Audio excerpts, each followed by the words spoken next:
How to make an animated RGB strip in Blender. First delete the default cube. Then add a plane and scale it on the x-axis. Add a new material and name it RGB strip. Then go to the shading tab and delete the principled BSDF. Add an emission node and plug it into the surface. Add a color ramp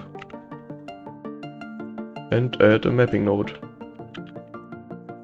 Then add a texture coordinate and plug the UV into the vector.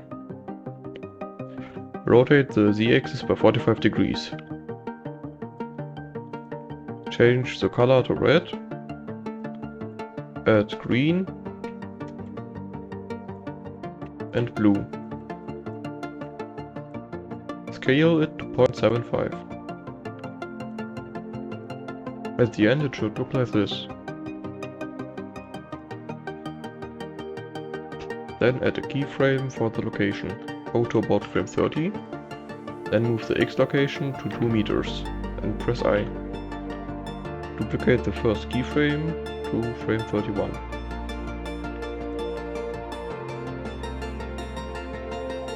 Now you can just duplicate the keyframes to frame 60 and 90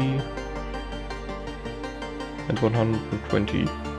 Press A to select all keyframes and then T and select linear. And now you have an RGB strip. Thanks for watching and bye.